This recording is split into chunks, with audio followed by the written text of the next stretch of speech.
스데반 집사가 순교하면서 그 죽음에 대한 입장이 사울은 그가 죽임을 당하 마땅히 여기더라 이렇게 시작하고 있습니다.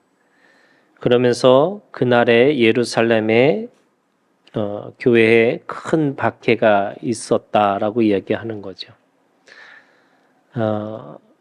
그 당시에 사람들에게는 이 예수를 믿는 일들이 유대교의 말씀을 왜곡하는 거고 또 보이는 성전을 파괴하는 것처럼 그렇게 들려졌기 때문에 스데반을 향해서 돌을 던지고 또 그 죽임에 대해서 당연하게 여기고 그리고 이제는 교회를 향해서 박해를 했다라고 이야기합니다.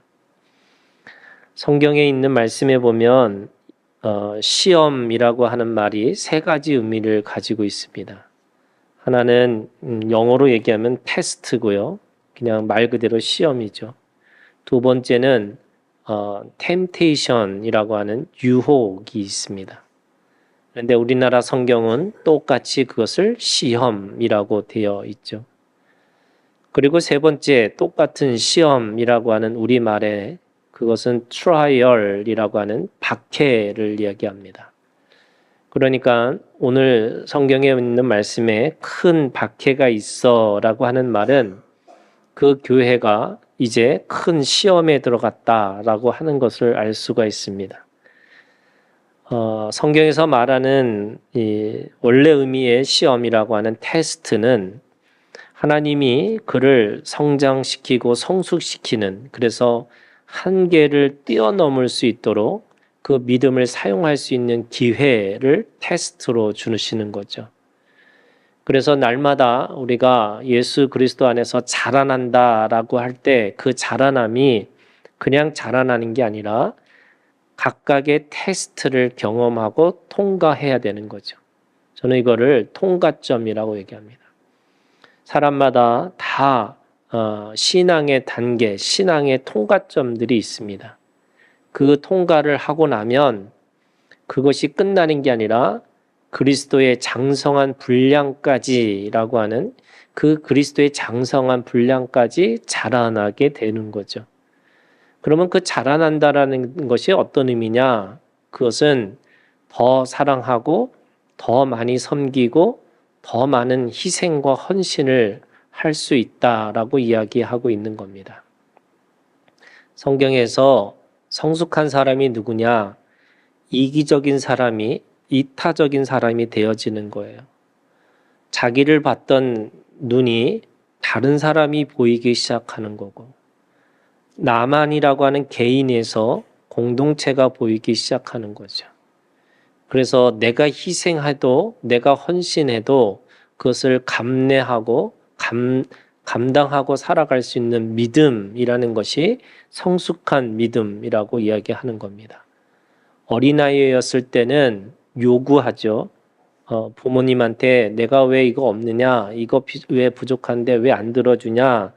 그런데 내가 부모가 되고 나서는 요구하는 게 아니라 그가 뭐가 필요한 것인지를 돌봐주는 사람이 되어지는 거예요.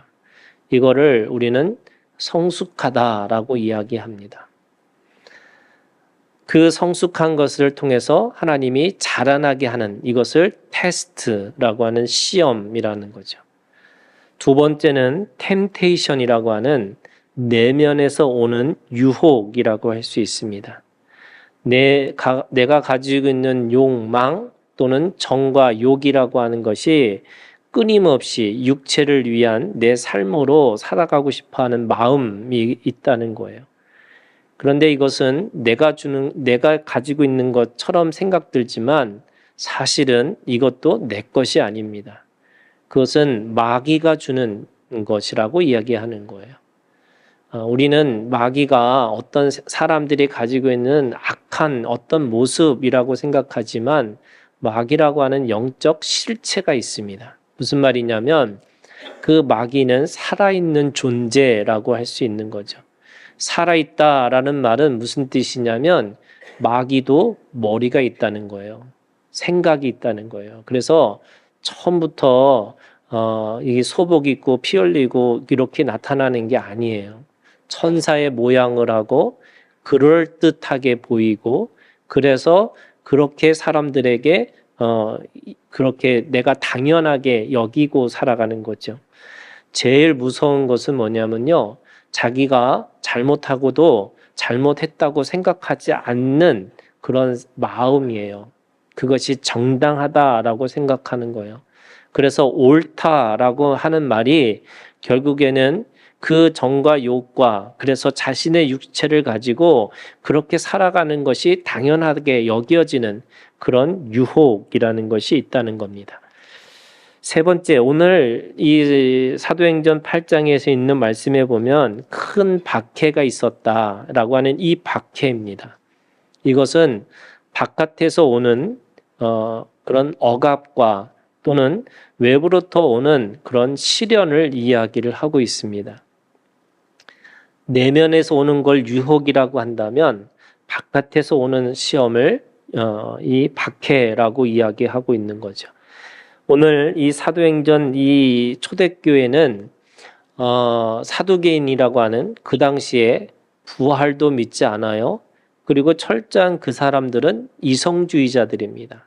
그러니까 현실만 중요한 거죠. 그래서 현실에서 어떻게 도움이 되느냐, 그 현실에서 도움이 되지 않는 것은 다 거짓이고 잘못됐다라고 생각하는 사람들입니다. 그런데 이 사람들이 죽고 나서 부활했다라고 하는 그 예수 이야기를 못마땅해 하는 거죠. 더구나 그들의 삶이라고 하는 것은 현실은 나그네와 같다라고 이야기하고 현실은 죽든지 살든지 상관없는 거고 우리가 살아야 될 것은 본향이라고 하는 하나님의 나라라고 하는 것을 이야기하는 사람들이 얼마나 못마땅하겠어요. 그들은 힘도 있고 그들은 이성주의자이기 때문에 더 세상을 더 잘 살 수 있는 사람들인 겁니다. 그들은 세상에 더 조화롭게 살아갈 수 있는 사람들이었습니다. 그래서 그들은 그 힘을 가지고 지금 초대교회를 박해하고 있다고 말씀하고 있습니다. 야고보서 1장에 있는 말씀에 거기서 말하는 시험을 여러 가지 시험을 만나거든 이렇게 되어 있는데 거기서 말하는 시험이 트라이얼, 박해입니다. 그 야고보서 1장에 박해를 또는 시련을 당하거든 뭐 하느냐 온전히 기쁘게 여기라라고 하면서 이 박해를 당했을 때에 이길 수 있는 능력 그것이 5가지라고 이야기하고 있습니다. 첫 번째는 왜 그것에 대해서 우리가 기쁘게 여기냐라고 하냐면 야고보서 1장은 그 박해가 우리에게 인내의 열매를 맺게 한다는 겁니다. 견디고 버티고 내가 그것에 대해서 그 자리를 지키고 그러니까 버티고 견디고 지킬 수 있는 힘을 그 박해를 통해서 우리에게 주신다라고 말씀하고 있습니다. 바울은 로마서에 있는 말씀에 여러 가지 그 시험에 대한 이야기를 하면서 그 박해가 뭐냐? 인내로부터 시작된다라는 것을 이야기를 해요. 그런데 야고보서 1장은 그 인내가 원인이 아니라 결과, 그 열매라고 이야기하고 있습니다. 그래서 오늘 우리가 여러 가지 바깥에서 들려지는 여러 가지 이야기 그 속에서 우리가 살아낸다는 게 뭐냐? 하나님이 우리를 통해서 그 온전하고 완전하게 할 수 있는 인내의 열매를 맺게 하기 위해서 그 박해 또는 시련을 우리에게 주셨다라고 말씀하고 있습니다. 제가 늘 하는 얘기지만 여러분 우리가 하나님 앞에서 제일 중요한 것 중에 하나가 잘 버티는 거예요. 스스로 그것에 대해서 심판자가 되지 말라는 겁니다. 가룟 유다가 자살해서 하나님 앞에 저주받은 인생이 아니라요. 자살이라는 게 뭐냐면 자기 스스로 심판자가 됐다는 뜻입니다. 그 심판자가 되지 말라는 거예요. 아무리 힘들고 아무리 어려운 상황에도요. 여러분 그것이 어느 순간에 지나가는 거고 어느 순간에 그것이 하나님 앞에서 온전하고 완전한 것이 하나의 그것이 통로가 될 수 있다는 것을 깨닫게 되는 겁니다. 그런 의미에서 우리가 시련을 또는 박해를 당하거든 온전히 기쁘게 여겨라 라는 말은 바로 인내 열매를 맺을 수 있다라고 얘기하는 거예요. 두 번째는요, 모든 사람에게 후회 주시고 꾸짖지 아니하시는 하나님께 지혜를 구하라라는 거예요. 여러분, 힘들고 어려울 때마다 우리가 기도하는 건데 그 기도를 어떻게 기도하느냐? 여러분, 지혜를 달라고 기도하는 거예요. 오늘 우리가 하나님 앞에서 살아있다 또는 하나님이 살아계시다라는 말은 우리가 그 동서남북 또는 위아래 다 팔방이 다 막혀 있는 속에서도요, 하나님은 그 속에서도 우리를 다시 끄집어내시는 또 다른 문을, 모든 문이 닫혔을 때 또 다른 문을 우리에게 주시는 것이 하나님의 능력이라고 합니다.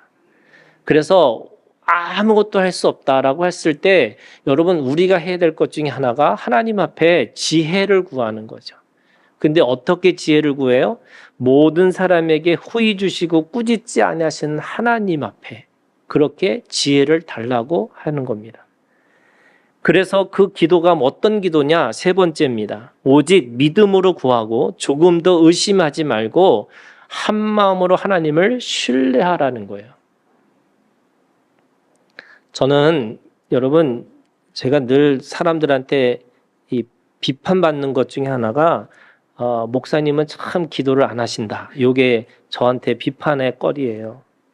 그런데 정말로요, 하나님께서 저한테 주시는 뭐랄까요? 그냥 기도를 어떻게 주시냐면 그냥 하다가 네 하는, 제가 그 믿음이 있어요. 하나님께서 뭐 하라 그러면 네 하고 하는 게 있어요, 저한테. 여러분, 20년 동안 목회하면서 어떤 문제, 어떤 상황에 있든지 하나님께서 그 말씀을 딱 주시면 저는 그거에 대해서 씨름하지 않아요. 그냥 네 하고 가는 거예요. 그것이 나한테 손해가 된다 할지라도, 그것이 사람들한테 뭔가 오해를 받는다 할지라도 그 말씀에 대해서 순종하는 게 저한테 있어요.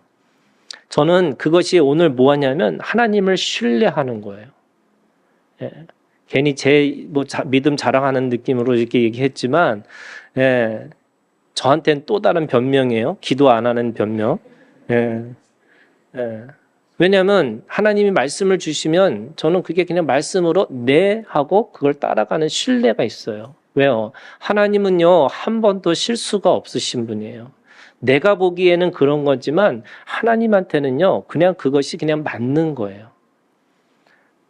제가 교회 시작할 때 한 2년 지났을 때 저한테 하나님께서 5억을 주신다고 말씀하셨어요. 그러면 5억이 있느냐 없느냐 언제 어떻게 오느냐 제가 묻지도 않았어요. 뭐 했냐면 5억짜리 건물 보러 다녔어요. 진짜로요. 예. 그 5억짜리 건물을 보는데 우리 권사님이 저한테 도대체 돈이 있으세요? 라고 저한테 묻더라고요. 그래서 제가 없다고 그랬어요. 근데 왜 5억짜리 보냐? 하나님이 주신다고 했다. 근데 어떻게 한 줄 아세요? 5억짜리 가지고 있는 건물주 목사님이 저한테 와서 제발 우리 교회 와서 좀 쓰시라고. 그게 상도동 교회였어요. 그러니까 그냥 하나님이 주신 거 그냥 아멘 하고 받으면 되는 건데 우리는 왜 신뢰를 못하느냐? 사람들의 생각 때문에 그런 거예요. 그래서 오직 믿음으로 구하고 조금 더 의심하지 않는 한 마음으로 하나님을 신뢰하라 이렇게 얘기합니다.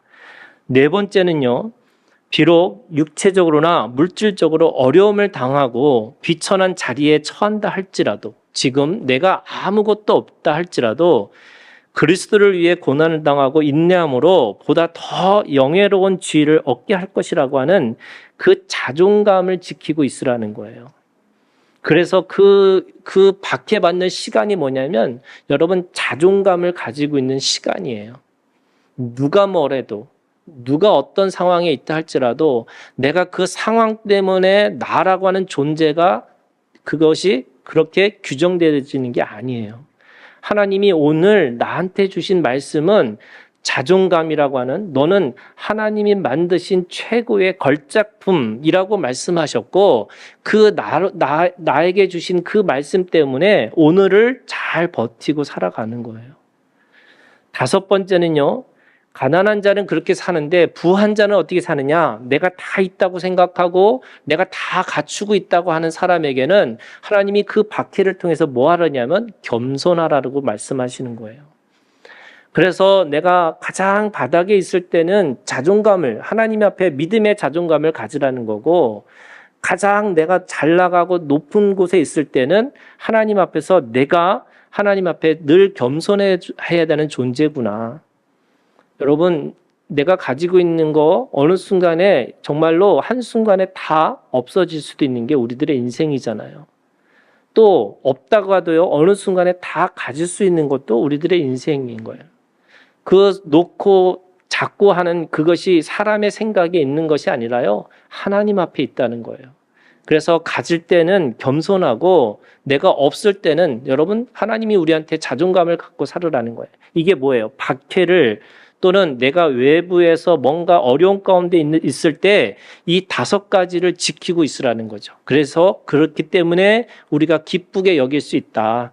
인내하고요, 지혜를 구하고요, 신뢰하고요, 자존감을 지키고요, 하나님 앞에 늘 겸손한 그 5가지의 이 속에서 그 박해를 뚫고 지나갈 수 있다라고 말씀하고 있습니다. 오늘 이 박해의 결과가 뭐냐?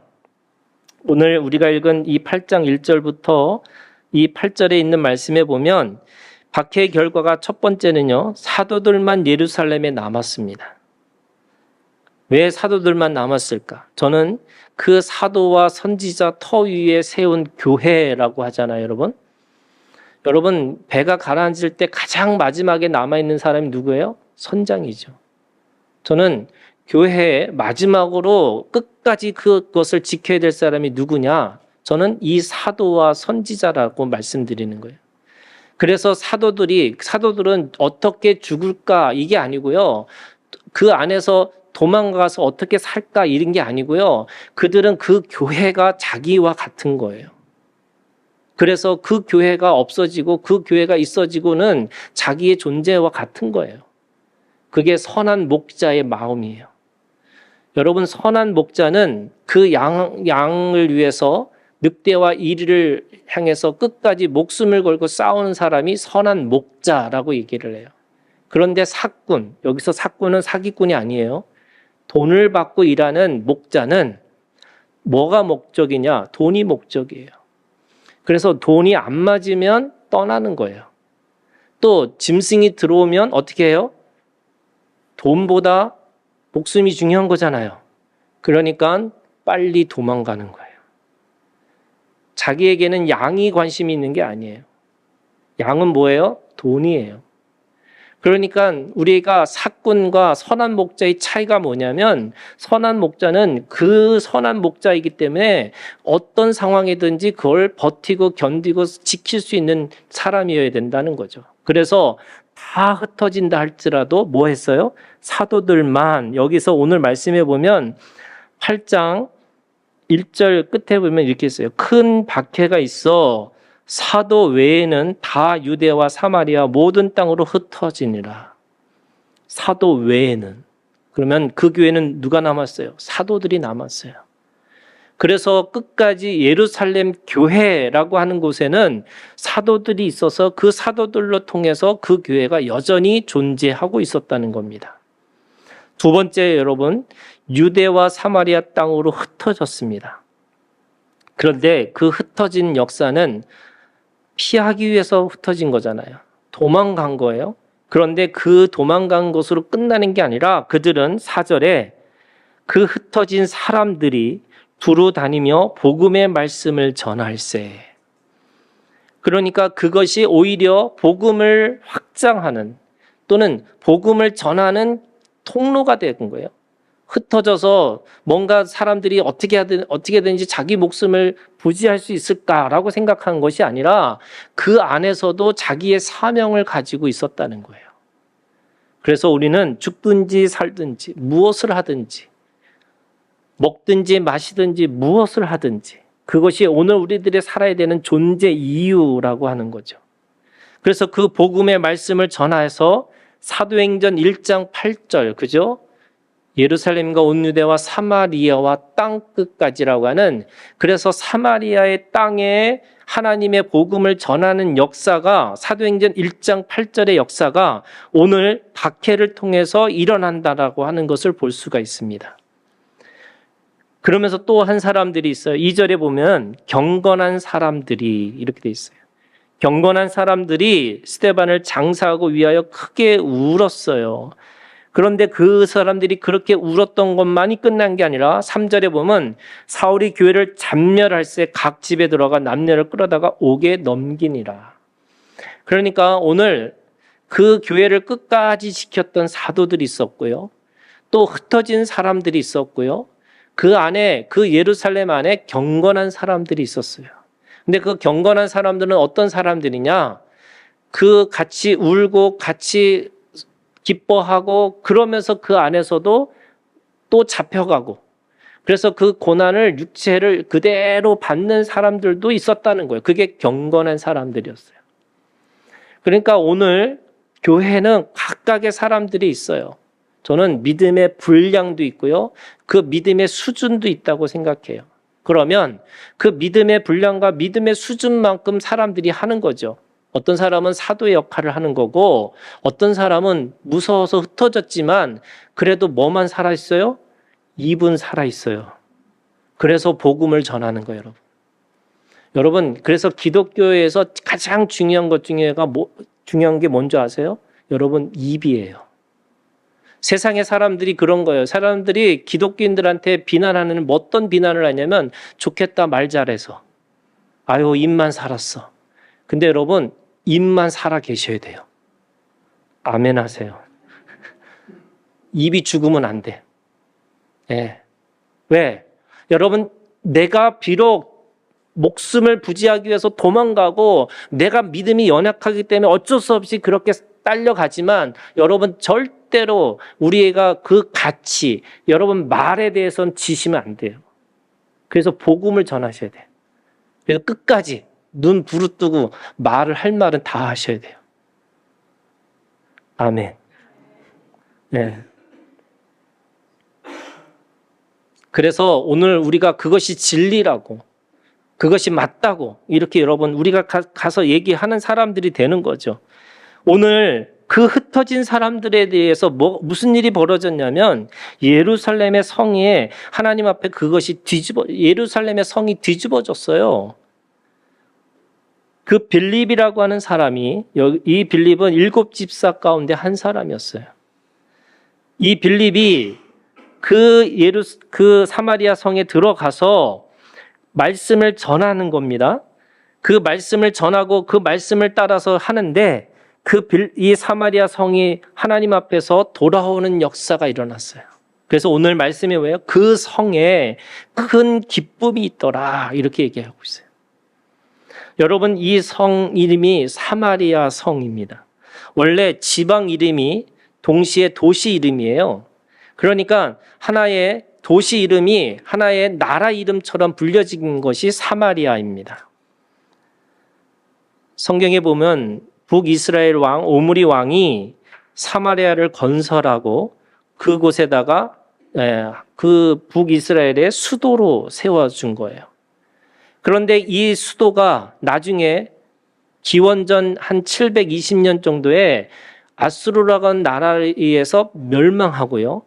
이 멸망한 나라가 어떻게 됐냐면, 대부분의 귀족들과 대부분의 사람들은 다 끌려가고, 또 그곳에다가 다른 이방의 민족들이 이주해 왔습니다. 그 아수르만 그런 것이 아니라 나중에 바빌론이 차지하고 나서도 그 땅을 이주민들이 차지하게끔 이주 정책을 한 거예요. 그러니까 거기에는 유대 사람, 원래 북이스라엘 사람들이 있었지만 거기에 이방 사람들이 있었어요. 그래서 섞여 산 거예요. 그래서 사람들이, 유대인들, 남유다에 있던 사람들이 볼 때는 이 사마리아라고 하는 뜻이 굉장히 부정적인 의미예요. 어떤 의미냐면 혼혈 사회. 그러니까 자기네들이 순수 유대인, 여러분 유대인이라는 게 한국 사람들만큼 자기 혈통을 엄청 중요시하는 나라예요. 누가 그 사람들이 어떤 이 혈족을 갖고 있느냐, 그 사람이 어느 집안이냐, 이거 굉장히 중요시하는 게 유대의 전통이에요. 또 그래서 그 사람들이 그 혼혈 종교, 혼혈 사회이기 때문에 거기에 모든 신들이 다 모이는 곳이 사마리아였어요. 그래서 혼합 종교예요. 온갖 신들이 다 있습니다. 그래서 그 혼합 종교가 생기니까 어떤 일들이 벌어지냐면 하나님만 믿는다라고 하는 유대주의에 반대하는 반유대주의가 그 안에 있어요. 그러니까 유대인들이 볼 때는 거기는 하나님의 유대의 씨족도 아니고 거기는 하나님만 믿고 있는 종교가 아니라 혼합 종교고 거기다가 자기네들을 철저하게 배격하고 있는 그 반유대주의가 있기 때문에 그 유대인들이 볼 때는 거기는 상실과 절망과 슬픔의 도시 바로 사마리아예요. 그래서 여러분 우리나라 영화 중에 사마리아라고 하는 영화가 있어요. 그 영화 보면 너무 어두운 이야기예요. 왜 그럴까요? 이 사마리아라는 말의 뜻이 사실은 상실이에요. 그냥 잊어버렸다는 거예요. 하나님의 그 어떤 본질 생명을 잊어버렸다는 거고 그 사마리아라는 말은 절망이고 슬픔이에요. 그런데 여러분 사마리아 성이 어떻게 됐어요? 오늘 8장 8절에 뭐라고 그랬어요? 그 성에 큰 기쁨이 있더라. 복음이 들어가니까 하나님의 말씀이 들어가니까 그 땅이 상실과 절망과 슬픔이 있었던 그 땅이 그 성이 하나님 앞에 기쁨으로 변화됐다라고 얘기하는 거예요. 여러분 이것이 오늘 복음의 역사예요. 여러분. 복음은 우리를 하나님 앞에 기뻐하고 감사하고 오늘 우리에게 정말로 하나님 앞에서 그것이 온전한 하나님 앞에 찬양할 수 있는 거리로 변화되는 삶으로 살 수 있다는 거예요. 그것이 오늘 복음의 능력이라고 얘기하고 있습니다. 오늘 빌립이 뭐라고 그랬어요? 6절에 보세요.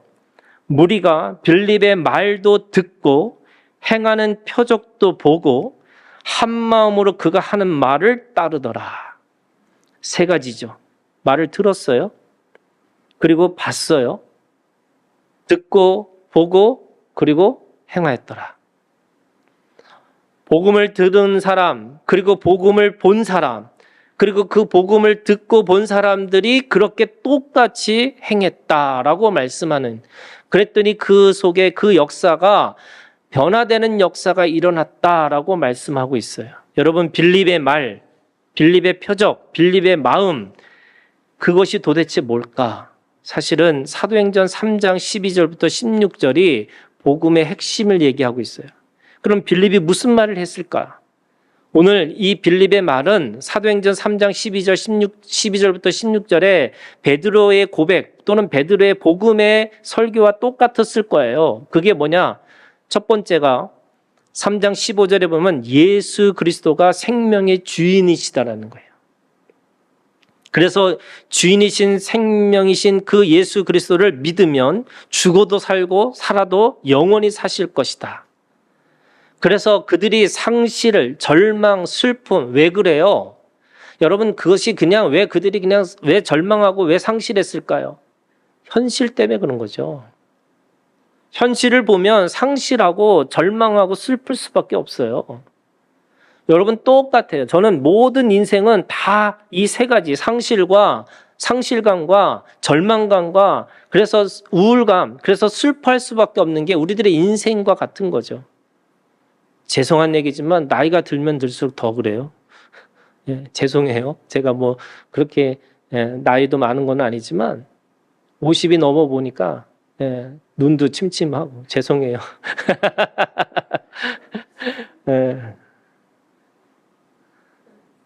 제가 월요일마다 저녁에 그 탁구를 치는데 20대 애들하고 게임을 하면 게임이 안 돼요. 저도 20대 잘했거든요. 근데 그런 거잖아요. 이제 안 돼.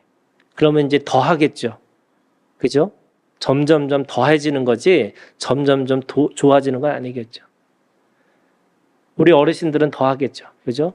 인생의 덧없음, 인생의 뭐 상실, 인생의 절망, 뭐 이거 다 우리가 경험하는 거잖아요. 근데 여러분, 우리 안에 누가 있어요? 그 모든 걸 뚫고 지나가신 예수 그리스도가 계세요. 그게 복음이에요. 오늘 우리가 저는 거예요, 여러분. 다 모든 것 아무리 좋은 논리와 아무리 좋은 어떤 신학적인 것과 아무리 좋은 설명을 하더라도 여러분 우리한테는 누가 있냐면 인격적인 예수 그리스도가 우리 가운데 계시다는 거예요. 이게 복음이에요, 여러분. 예수 그리스도를 보지 않는 어떤 사람들은 그걸 설명을 대단한 설명을 하고 있지만 여러분 결국 예수 그리스도가 있느냐 없느냐. 여러분 오늘 우리가 가지고 있는 그 진짜 믿음은 생명의 주인이신 예수 그리스도가 우리 가운데 계시다. 그래서 어떤 일이 벌어지냐면 예수 그리스도의 이름을 믿는 믿음에게는 뭐가 있냐면 치유의 역사가 있다는 거예요. 그 안에 회복의 역사가 있다는 거예요. 그 안에 죽음의 행렬이 생명의 행렬로 바꾸는 생명의 역사가 그 안에 있다고 말씀하시는 거예요. 그럼 어떻게 되냐? 여러분 그것을 우리가 증인으로 사는 거죠. 내가 오늘 그 믿음을 가지고 오늘 예수의 이야기가 오늘 내 이야기가 되고 오늘 예수가 가지고 있는 그 믿음의 삶이 오늘 우리들의 그 삶이 되는 거예요. 그래서 뭐라 그래요? 그 말씀을 듣고 따르더라. 사마리아 성이 세상의 사람들에게는 그것이 절망의 상징이고 슬픔의 상징이고 정말로 하나님 앞에서 저주받은 땅의 상징이었는데 복음이 들어가니까 그 안에 기쁨이 회복이 되고 하나님 앞에서 새로운 삶의 역사들이 그 복음의 역사들이 그 안에서 일어나기 시작했다는 거예요. 여러분 아모스라는 말씀이 북이스라엘 사마리아 성에 대한 이야기를 하고 있습니다. 그러면서 그들에게 이 아모스는 뭐라고 말씀하시냐면 오늘 5장 우리가 읽은 말씀이에요. 여러분 5장 21절 뭐라고 얘기냐면 내가 너희 절기들을 미워하며 멸시하며 너의 성회들을 기뻐하지 않으리라. 이게 무슨 말이야? 여러분 종교 생활이 그들이 가지고 있는 그들도 하나님 믿는 것처럼 믿었어요. 그래서 그들도 성회를 지키고 그들도 절기를 지켰어요. 5대 제사, 3대 절기 그들은 그걸 똑같이 그렇게 따랐어요. 그런데 그 종교 생활이라는 게 뭐냐? 자기의 취미 생활이고 마음에 안정하는 거고 자기의 욕망을 또 다르게 투영하는 통로가 되는 거예요. 그게 종교 생활이에요. 그런데 뭐라고 그랬어요? 하나님이 절기를 지키고 있고 성회를 지키는데 내가 미워하고 내가 그걸 기뻐하지 않을 것이다. 이렇게 얘기하세요. 그러면서 22절에 너희가 내게 번제나 소제를 드릴지라도 내가 받지 않을 것이고 너희의 살찐 희생의 화목제도 내가 돌아보지 않을 것이다. 번제, 소제, 화목제, 속건제, 속죄제 그들이 지키고 있는 그 제사의 그 종교 행위도 하나님은 그것을 받아들이지 않을 거고 돌아보지 않을 것이다. 이렇게 얘기하세요. 종교 생활을 종교 행위로 그들은 하고 있는 거예요. 거기다가 23절 네 노랫소리를 내 앞에서 그칠지어다 네 비파소리도 내가 듣지 아니하리라. 그들은 하나님을 찬양하는 것처럼 뭔가 노래도 부르고 거기에 악기를 사용해서 뭔가 잔치하는 것처럼 살고 있지만 하나님이 그것에 대해서 그렇게 받아들이지 않겠다는 거예요. 종교 활동이에요. 그러니까 사마리아 성이라는 성이 왜 상실과 절망과 왜 그들에게서 슬픔이라고 하는 성으로 남아있을까?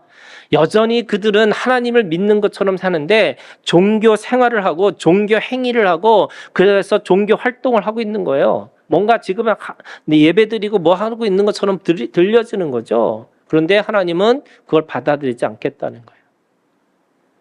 왜요? 거기에 생명이 없어요? 거기에 예수가 없어요? 거기에 예수를 믿는 믿음의 증인들이 없는 거예요.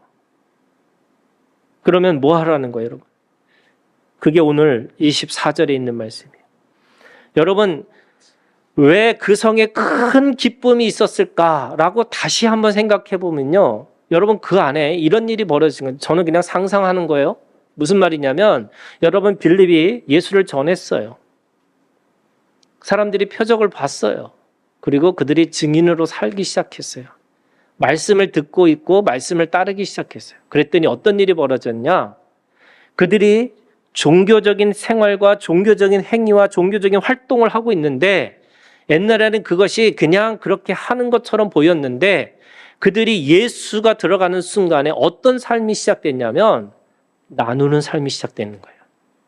여러분, 초대교회가 그런 거예요. 그들은 어느 순간에 누군가를 존중해 주기 시작하는 거예요. 여러분, 짐승의 세계는요, 존중이 없어요.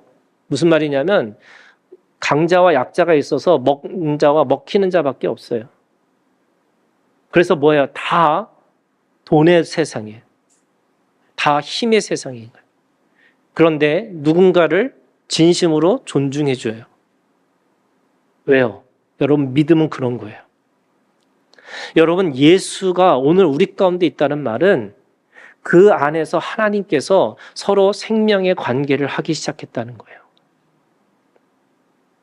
저는 사마리아 성이 크게 기뻤더라. 이 말은 그냥 그들에게서 다시 종교 생활이 다시 활발해졌다라는 뜻으로 들리지 않아요. 왜요? 여러분, 우리가 초대교회를 역사를 알잖아요. 여러분, 초대교회 사람들이 3,000명이 다시 돌아와서 회개하는데 그 3,000명이 회개해서 돌아와서 어떻게 살았어요? 물건을 통용하고요. 사도들 말씀을 듣고 권위를 존중해 주고요. 서로 사랑하는 것에 함께 힘을 썼어요. 그 공동체가, 그 예루살렘의 초대교회 공동체가 어디서부터 또 시작한 거냐? 사마리아 성에서 시작하는 거죠. 여러분, 진정한 기쁨은요, 내가 더 많은 소유가 아니고요, 여러분, 관계의 기쁨이에요. 저는 이 사마리아 성에 큰 기쁨이 있더라는 말씀이 어떻게 들리냐면, 야, 이제는 진짜 사람답게 사는 거구나. 종교적인 행위와 종교적인 어떤 활동으로 인해서 그들이 겉사람의 관계를 한 게 아니라 이제는 속사람의 관계를 하기 시작했구나. 그래서 그 기쁨이 시작되는 거죠. 그러면 여러분, 우리가 종교 생활이 아니라 신앙 생활을 회복해야 되는 거고요. 종교 행위가 아니라 신앙의 자원함이 시작되는 거고요. 종교 활동이 아니라 신앙의 수고와 신앙의 헌신들이 일어나는 거죠. 저는 하나교회가 그런 교회가 되기를 꿈꿔요. 제가 가끔 모르겠어요. 제가 20년 동안 제가 꿈꾸는 교회가 있어요. 여러분, 제가 바라는 교회가 있어요. 어떤 교회냐면 어디 선교를 하자 그러면은 직업도 그만두고 그 비전 때문에 오케이, 목사님 갑시다 하고 갈 수 있는 사람들이 한 318명 있으면 좋겠다. 목사님 정신 차리세요. 우리 교인이 318명도 안 되는데 무슨 그런 사람이 어떻게 318명 있겠어요. 제가 한번 얘기한 적 있죠, 여러분. 제가 교회를 처음에 개척했을 때 왜요? 자꾸 옛날 얘기를 하지, 자꾸. 죄송합니다. 하도 1년 동안 사람들이 들어갔다 나갔다 하니까 어떤 때는 어느 날 갑자기 우리 교회가 막 부흥할 것 같고 어떤 때는 하나도 안 올 것 같고 뭐 이런 게 있는 거예요. 그래서 제가 하나님 앞에 기도했어요. 도대체 우리 교인이 몇 명입니까? 정확하게 숫자로 주세요. 그랬더니 저한테 집에서 길리우고 연습한 자 318명 하나님께서 주시겠다고. 그래서 우리 교인은요 318명이에요. 제가 50이 넘어서 그게 진짠가? 이렇게 생각을 하기 시작했거든요. 하도 부응이 안 되니까 내 때가 아닌가 보다. 근데 또 어떻게 알아요? 또 하나님. 어떻게, 그죠? 네. 하나님이 318명 같이 어떻게 했냐? 한 몸을 가지고 함께 생각하고 함께 나누고 함께 그 꿈을 꿀 수 있는 그런 공동체를 세우는데 그 안에 뭐가 있어요? 여러분, 그 안에 큰 기쁨이 있는 거예요. 여러분, 누가 한 사람이 잘 되고 누가 한 사람이 못 되고 이런 게 아니고요. 우리 함께 그 안에서 그렇게 경험하는 이 기쁨이 우리 가운데 있어야 되는 거죠. 저는 교회가 그런 거 같이 꿈꿨으면 좋겠어요. 그래서 여러분, 비록 우리가 작은 교회고 작은 비록 얼마 되지 않지만 하나님이 그걸 통해서 어떻게 일하실지를 기대하고 소망하는 거죠. 그런 의미에서 여러분 세 가지, 여러분 예수 그리스도의 말씀을 들어야 하는 거죠. 여러분 오늘 하나님의 말씀이 들려지기를 주님의 이름으로 축원합니다. 사람의 말이 아니고요. 내 안에서 들리는 정과 욕의 소리 말고요. 여러분 하나님의 소리가 우리 가운데 들리셔야 돼요. 두 번째 여러분 예수 이름을 믿으셔야 돼요. 예수 이름에 능력이 있어요. 예수 이름에 하나님의 그 역사가 있어요. 여러분 예수 이름을 믿으면 세상의 사람들이 논리적으로 합리적으로 아니라고 얘기해도 그 안에 하나님의 놀라운 신비의 역사가 있어요. 여러분 그거 전 믿어요. 그 믿음을 통해서 하나님이 일하실 것을 여러분 기대하고 소망하시는 거예요. 세 번째 여러분 한 마음으로 예수의 삶을 살아내기를 주님의 이름으로 축원합니다. 우리가 말씀을 따라 살아가는 거죠. 여러분 믿음의 분량, 믿음의 수준이 다 달라요. 말씀도 사람마다 다 이해가 달라요. 그리고 사람마다 그 따라가는 것도 또 달라요. 그런데 중요한 건 뭐냐? 그래도 주님의 말씀대로 살려고 우리가 그렇게 따라가는 거죠. 믿음의 말씀을 따라서 내가 살겠다고 결정하시는 거예요. 비록 내가 그 가랑이가 찢어질 만큼 너무 힘들고 어려우면 여러분 그냥 반발자국만 쫓아가면 돼요. 다 쫓아갈 필요 없어요. 제가 늘 사람들한테 말씀 안 드리는 게 뭐냐면 설교 너무 어렵다. 제가 그랬어요. 다 알아들을 필요 없다고. 그냥 한 가지만 알아들으시면 돼요. 내가 느껴지는 거 있으면 돼요. 그런데 그것도 없다. 그냥 주무셔도 돼요. 괜찮아요, 여러분. 주무시는 것 중에 하나님이 또 일하실 거예요.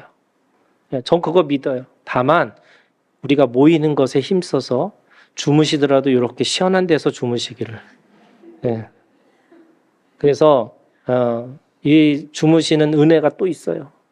그래서 하나님 앞에서 그럼에도 불구하고 내가 그 하나님의 말씀을 하나하나 조금이라도 쫓아갈 수 있도록 여러분 그 믿음의 역사가 오늘 우리 가운데 있기를 주님의 이름으로 축원합니다. 기도하겠습니다.